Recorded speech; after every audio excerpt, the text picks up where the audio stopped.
بسم اللہ الرحمن الرحیم. ناظرین السلام علیکم. آپ دیکھ رہے ہیں CNN ٹاپ نیوز. سب سے پہلی خبر: سونا، تانبا اور دیگر نایاب دھاتیں نکالنے کے لیے حکومت اور امریکی کمپنیوں کے درمیان MOU پر دستخط. امریکہ کی معدنیات نکالنے والی 3 معروف کمپنیاں کے اعلیٰ سطح وفد کا پاکستان کا دورہ کیا اور یہاں موجود سونا، تانبا اور دیگر نایاب معدنیات نکالنے سے متعلق وزیر اعظم اور آرمی چیف کی موجودگی میں حکومت اور امریکی فرمز کے درمیان 2 MOU سائن ہو گئے.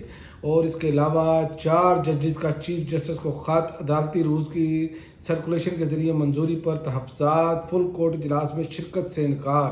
سپریم کورٹ کے 4 ججز نے چیف جسٹس یحییٰ آفریدی کو خط لکھ دیا جس میں سپریم کورٹ کے رولز کو سرکولیشن کے ذریعے منظور کرنے پر تحفظات کا اظہار کیا. خط لکھنے والے چاروں ججز نے فل کورٹ اجلاس میں شرکت بھی نہیں کی.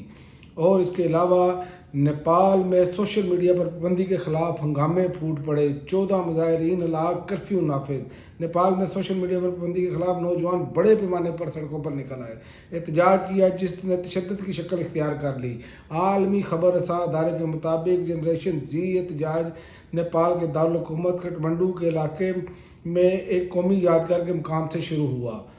اور اس کے علاوہ بھارت آبی جارحیت سے باز نہ آیا. ستلج میں انتہائی اونچے درجے کا سیلاب. ہنگامی الرٹ جاری.